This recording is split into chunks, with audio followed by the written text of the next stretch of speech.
Ok, hablemos de la anestesia veterinaria.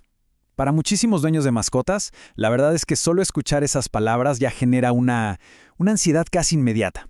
Es una de las mayores preocupaciones antes de cualquier procedimiento, por más necesario que sea. Pero saben que gran parte de ese miedo se basa en mitos, en historias viejas, en una medicina que, francamente, ya no existe. Así que hoy vamos a desglosar esa ansiedad punto por punto. Y la pregunta es así, directa, porque la emoción es muy real. Este temor es súper comprensible, es común, y la verdad es el punto de partida perfecto para que empecemos a separar lo que se cree de lo que de verdad pasa. Bueno, primero analicemos de dónde viene ese miedo, porque, no surge de la nada, ¿cierto? Generalmente es una mezcla bien compleja de historias de antes, de mucha desinformación y, claro, esa relación tan difícil que a veces hay entre lo que cuesta un procedimiento y la seguridad que realmente ofrece. Miren, hace décadas, no hay que negarlo, los riesgos eran mayores. Y esas historias de terror, se han quedado en la memoria colectiva. El problema hoy en día es que la presión por encontrar el precio más bajo puede llevar a que en algunos lugares se recorten cosas clave para la seguridad, como el monitoreo o los análisis previos. Y lo irónico es que esto crea una especie de círculo vicioso, ¿no? Un procedimiento que se vende como de bajo costo termina siendo de mayor riesgo. Y eso, al final, refuerza la idea equivocada de que la anestesia en sí misma es el gran peligro. Pero bueno, dejemos un poco de lado las anécdotas y ese miedo histórico. ¿Qué nos dicen los datos de hoy? Los datos duros sobre el riesgo real. Les aseguro que las cifras pueden sorprender, y bastante. A ver, esta es la cifra clave. Fíjense bien, 0.17%. Ese es el riesgo de mortalidad para perros sanos bajo anestesia. O sea, para ponerlo en perspectiva, estamos hablando de aproximadamente 1 de cada 588 pacientes. 1 de casi 600. Y en el caso de los gatos sanos, es todavía mejor. Un estudio reciente encontró una tasa aún más baja, solo 1 de cada 1019. O sea, estadísticamente hablando, el riesgo es increíblemente bajo, claro, siempre y cuando se sigan los protocolos modernos. Esta comparación lo pone todo en perspectiva. Imaginen una balanza. De un lado tenemos el riesgo de la anestesia, que ya vimos que es un evento agudo, de muy baja probabilidad. Pero del otro lado tenemos el daño crónico casi seguro de no tratar una condición. Pensemos, por ejemplo, en una enfermedad dental severa. En muchísimos casos, el riesgo de no hacer nada es muchísimo mayor. Muy bien, ahora vamos a meternos de lleno con los mitos más comunes, esos que se escuchan una y otra vez sobre los pacientes que se consideran de alto riesgo. A ver, ¿qué hay de cierto en todo eso? Este es quizás el mito más extendido y el más trágico, de verdad. Es el que impide que un montón de mascotas mayores reciban los cuidados que necesitan para aliviar un dolor que puede ser crónico.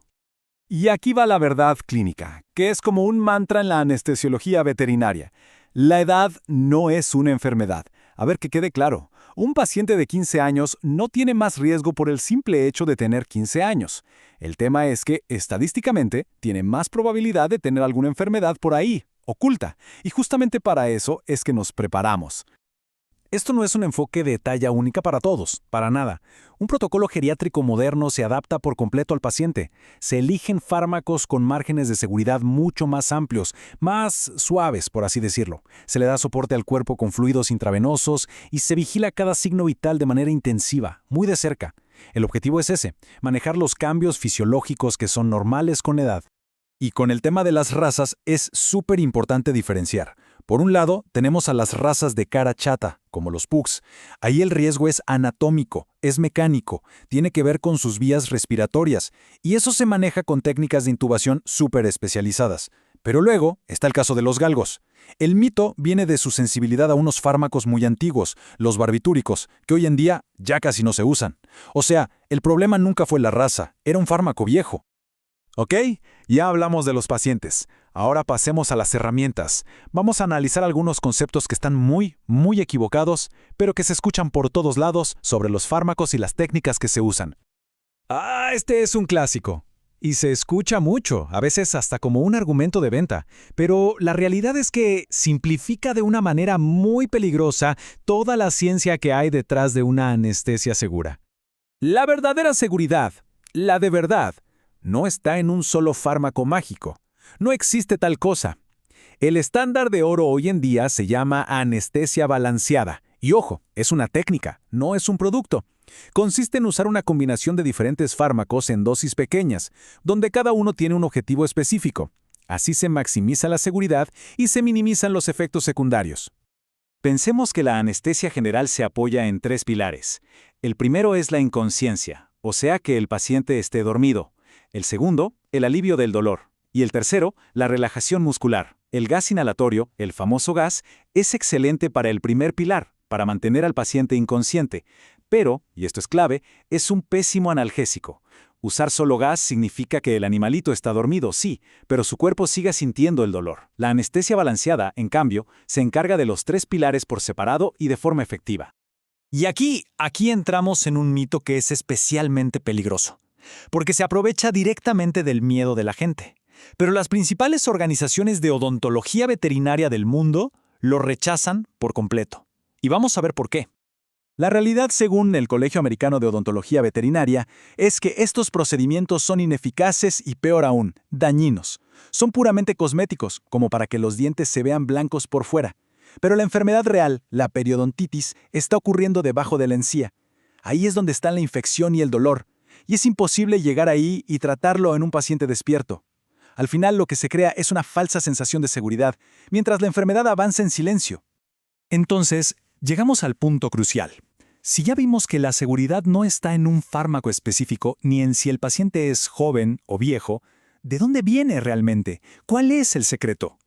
Y esta cita, que es de la Asociación Americana de Hospitales de Animales, lo resume todo de una manera brillante. Dice que no existen agentes anestésicos seguros, solo existen anestesistas seguros. O sea, el secreto no es el qué se usa, sino el quién lo usa y el cómo.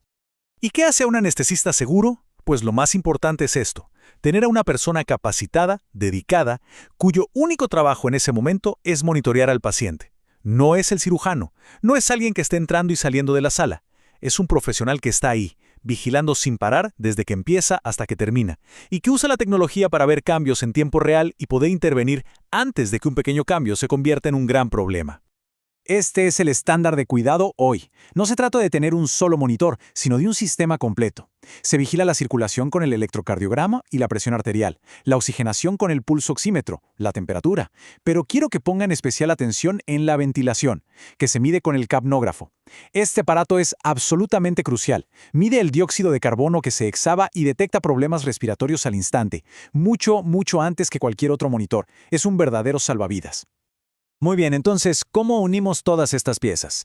La parte final es quizás la más importante de todas.